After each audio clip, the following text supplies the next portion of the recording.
Welcome back. Welcome to E&J Unfiltered. We got a somewhat unique episode this week. We decided to ride around. We got to go get some stuff for our dogs. So Manny's dogs need some food or whatever they need, and my dogs need treats because they tearing every fucking thing up. They killed another possum, man. They just killed the possum. We just saw a bunch of vultures in the front, on a basketball court. Like, what the hell is that? Yeah, so I had to close off the gate and let the vultures do what they do. Damn, they're wild. Yeah, man. But yeah, man, we back after the long break, holidays, everything. So it's just time to, crank it back up, get some info out here to the people, a little taste. We're gonna mix it up because it ain't a whole like scripted joint that we got right now. So we just gonna hit y'all with some good fluff though. So Yeah, pretty much. yeah, man. But we taking this ride through Grecia, going to Alajuela, to I guess Levite. Levite is like PetSmart, or Petco in the States or whatever. So pretty much got everything that you need for your dogs. So yeah, that's what we headed to. Yeah, they have several branches as well. They got it in Escazú out here in Alajuela, and there's one in Santana as well, I believe, and a few other branches that I think in San Jose and stuff like that too. Yeah. So, but today we're going to talk about gentrification, man.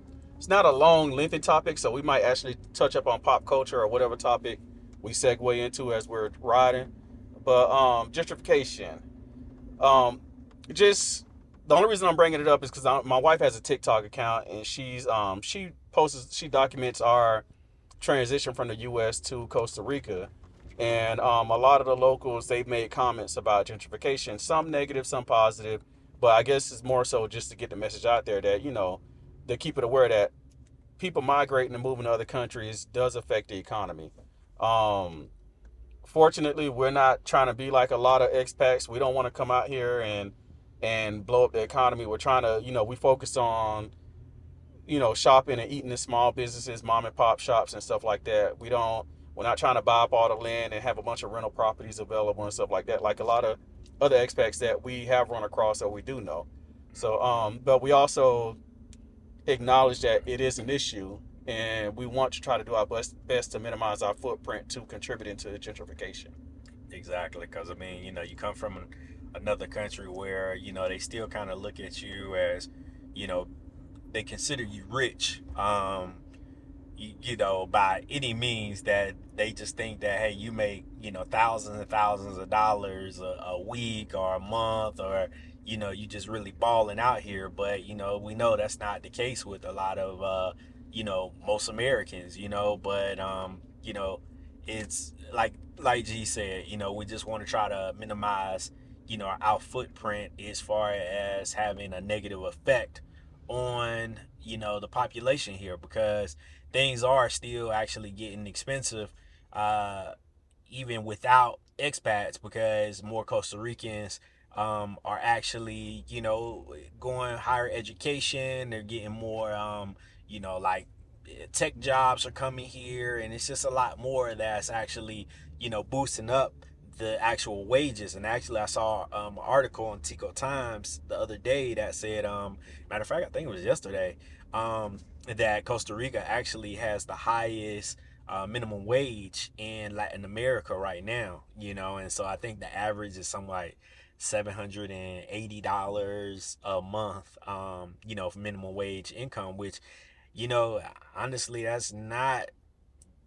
horrible when you compare it to what people make in the States, making $7-8 an hour, working at certain jobs. So all in all, again, you just want to be aware of the things here and your impact on positive and negative on the population as well. Yeah, and it's not specifically Costa Rica that's only dealing with this. This is a global issue. A lot of Americans, Canadians, and a lot of people from countries that are doing fairly well, supposedly doing well for themselves, they're migrating. They're leaving their home country. They're not satisfied with either the economy or the political situation going on, whatever country they're from. Like, especially for us, we were like, fuck that shit. The U.S. is toxic. Politics is toxic. Toxic. They made everything political. Shit that should not be political is political. The false rage from the right, the false, you know, care from the left. A lot of that it's just polluted and toxic and fucked up. So a lot of people don't want to be in the States no more.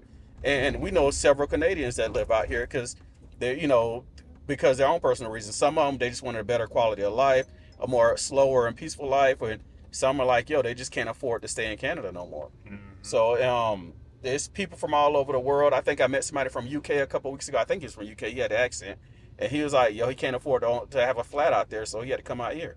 Yeah. So it is global, and people are migrating to other countries that are still in their development phase and trying to figure out things in life.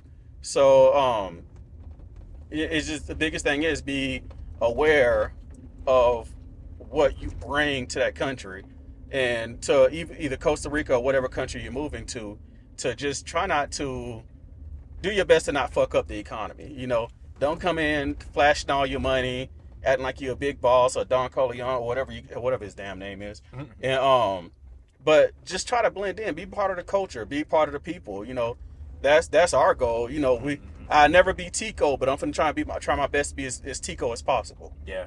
And I think just understand, really understand the culture and just ask questions from the locals. Like, one thing I've seen is, tipping.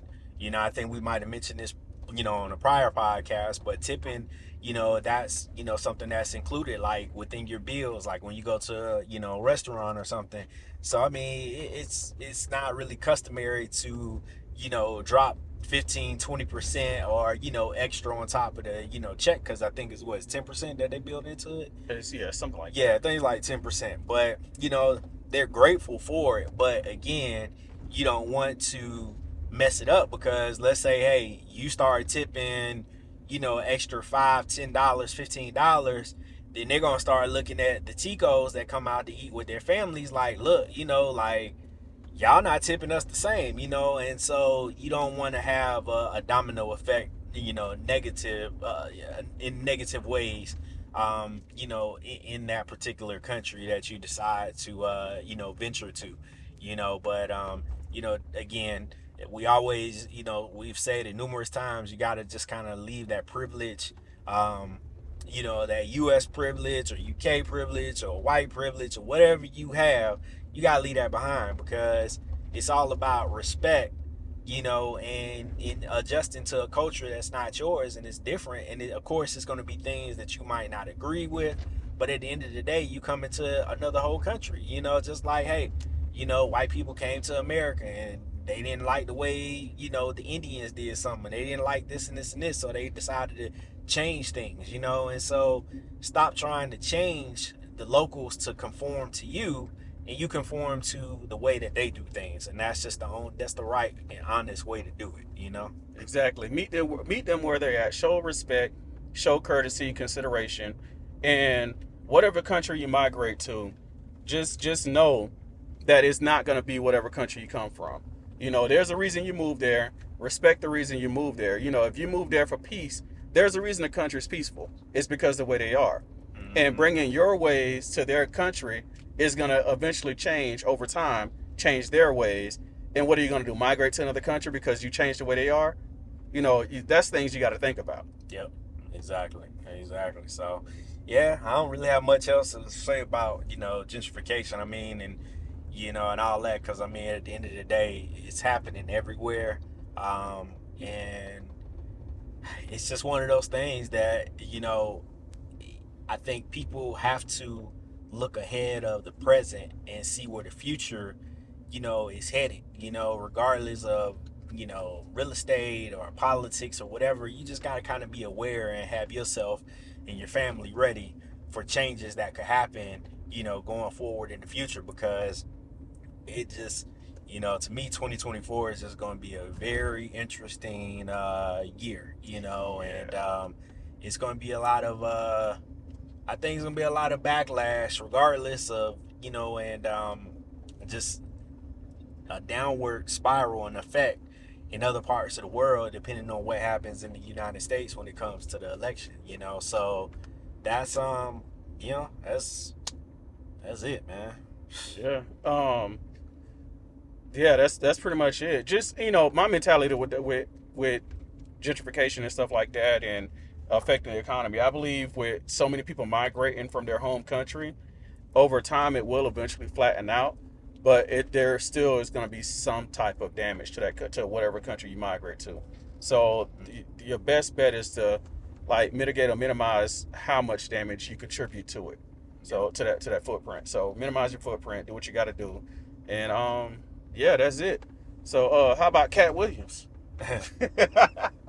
I, I look, Cat, pretty much to me, man. He keep it real. It's like, cause you really haven't had people come out and say, no, no, no, I ain't do that, or no, no, no. It's like, he crazy, he on dope or whatever. But it's a lot of people that came with receipts to back him up on a lot of stuff. You know what I'm saying? So, Yeah. like, at the end of the day, man, I think Cat, man, hey, he just probably got tired, or he got to the end of the game. He was just like, man, I'm tired of these folks. And so, and I'm with him with Steve Harvey, man, because, like, the thing is, when you look at, like, Steve Harvey ain't really did nothing, besides write a book, have a little talk show, got a little, radio show, and Family Feud, and a few other little host things going on. But he's not, when he tried to He say, ain't for the people. yeah, he ain't for the people like that. And then when you try to say, like, or call somebody, to try to get him removed from A show. yeah, from a show A movie, I or think a movie or he won whatever. Ocean's 11. He tried to Yeah, get, it's yeah. like you could not see Steve Harvey in Ocean's 11. No, but that is some fuck nigga shit. Like that's just lame, and again, like, all the issues and stuff that he had with Bernie, and got mad at Bernie, and then copying Mark, yeah, Curry. It's just like, man, you can't, nah, like, hey, man, I mean, I ain't hating on Steve. Big ups to him as far as how he doing, and the stuff that he's doing. But at the same time, man, he done threw some people under the bus to get where he at. You know. Yeah, but I ain't gonna be mad at his hustle. It's a shitty way to do it, but that's his hustle. I look at Steve the same way I look at Michael Jordan, and a lot of people gonna disagree with me, but motherfuckers be all on that motherfucker nuts, but he ain't done shit for black people. But people quick to get in lines wrapped around shoe stores to buy his damn shoes, and I'm like, well, he ain't even for the people. Yeah, I must agree with you. I mean, the amount that he could have done and could do going, in the future is definitely nothing, compared to what he has done in previous years and decades or whatever. Maybe it's things out there that we don't hear about on the news, because, again, I don't want to take nothing away from him.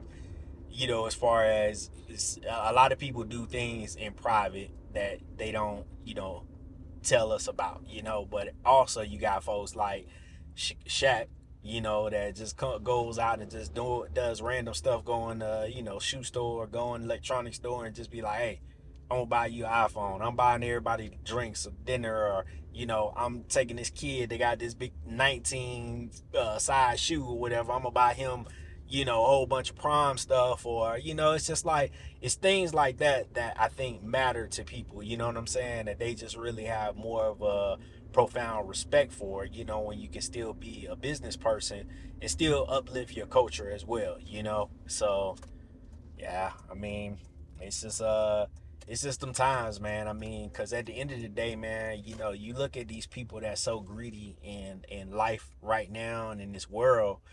It's like, how many billions of dollars do you need? How many trillions of dollars that you're trying to get? It's like, what are you going to do with your wealth? Because at the end of the day, you can't take it with you, and so it's like, you hoard it, what, you going to leave it for your family or whatever. It's just, I mean, if you take $2 billion probably in the U.S., you could probably end veteran homelessness. You can end child hunger and food insecurities and stuff. Like, it's basic things that you can do, like buy land turn it into a community farm, and teach people, because it's at a point where also, I think if you look at, you look at the news, and recalls and stuff, you see so many foodborne illnesses, and food recalls that happen. You good? Um, in the United States right now, because the FDA is a joke, USDA is a joke. It's all for sale. It's just all for sale, and so the the food industry is so corrupted that it's killing people, and you still embrace GMOs, you embrace lab food and all this other shit that they making, and it's just like, bruh, all y'all need is just natural food, just seeds, clean dirt, and stuff like that. But you can't, the U.S. is so polluted, and just like in Atlanta, West End, it's probably a couple blocks. I read this probably last year, where the EPA has to come in and basically clean up, remove like 2 or 3 feet of dirt, because it's lead contaminated. And it's like, you could grow your own food, but if you don't know what, if your dirt's clean, or it's not, full of chemicals and all this other stuff or whatever, shoot, you trying to do the right thing, but hell, you're ingesting lead through your food that you actually just trying to grow, which honestly just don't make any damn sense whatsoever. So it's a sad time, because it's gonna come to a point where people will have to grow their own food, because you're not gonna be able to rely on the supply chain. Well, they trying to get ahead of that too, because like these billionaires and stuff like that, they trying to get ahead of to where everything's seedless, to where you can't get the foods and stuff that you like and just grow it yourself. Mm-hmm. So it's like, my bad, y'all. I'm getting tired of being stuck behind this car. But so they're doing what they can. Like, everyone's like, socialism this. I'm concerned about socialism, especially conservatives. But at the rate the U.S. is going, it's going to be a socialist country. They're trying to make it to where every citizen is dependent on the U.S. and you can't own shit. So at some point, the government's going to subsidize everything, and you're just going to be at their beck and call for everything. Mm-hmm. So get ahead of it now while you can. Exactly. Like, man, it's not hard. It's so many groups out here, and growing groups, and I've seen so many, like, African American farmers that are trying to empower and teach people throughout the United States how to just do basic stuff. Like, it's not hard, man. Like, people say, hey, you need to grow collard greens and you have a frost and all this shit. We've been growing collard greens for the last year and a half through rainy season, dry season, and they just fine. Everybody love to come over and grab them, or let me get some seeds, or let me do this or whatever. It's just like, it's things that you might traditionally understand or might not know, but a lot of times is workarounds, or it's other things that people just really didn't realize, just because of location, and just other knowledge that people have to share with you. You know what I'm saying? So that's not ready available. Yeah, so. It's not ready available, and it's just, man, it's when you come here, you don't really, you just feel different with the food, man. Not to say like eating pork and chicken and beef and all that stuff is really healthy, because we already know those things, and dairy impact people's hormones, women's periods and stuff, and all that stuff, and so it's things that you should minimize or probably do away with, but it's also you do things in moderation as well.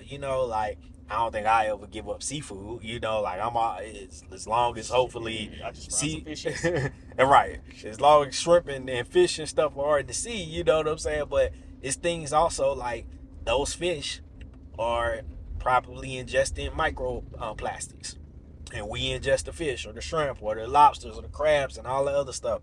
Or your food is being raised in small confinements and stuff like that, and chickens and all that stuff. It's just the things that you look at online or you hear documentaries about, in the US. It's like, hey, they want to keep you sick. They want to keep you on medication because it's benefiting the doctors, is benefiting the pharmaceutical companies and all that stuff to keep you on pills and keep you sick, and so And the pills get you sick, and then you gotta get more pills. Yeah, you gotta get more pills with something else, and so it's things like I forgot what the documentary was that we were watching on Netflix, but I know it came out probably about like 4 or 5 years ago or whatever. But they talked about people that were on so many medications, and they could barely walk, or they had hip issues or whatever, and these people went straight vegan or vegetarian, or really vegan, because they cut out any animal products or whatever. And this one lady, I mean, she was on, I don't know, man, 15, 18 pills. She could barely walk, and she was in her 30s, and she said after 2 weeks they came back and interviewed her. She didn't have a cane. She was walking fine. She dropped to, I think, maybe less than 3 or 4 medications. And so it's all about your food choices, all about the stuff that you put in your body, and just being aware of the differences between the industry, the food industry in different countries, because half of the stuff that the US allows in food, you won't find in a lot of other countries. They're banned. Yeah. And it's illegal to have them. It's illegal. Even like McDonald's and Burger King here, they don't use the meats and stuff from the States. They only use locally grown meat and veggies from Costa Rica. They're not allowed to use US products. Yep. So yeah, so it's just different, man. So it's just like, hey, yeah. But anyway, we went from Cat Williams to to food, but hey, this was a whatever episode. But thank you for joining us this week, and we'll see you next week. Peace out. Please like, share, and follow us on YouTube, Instagram, Facebook, and yeah, thanks. EJ Unfiltered, man. I'll let y'all.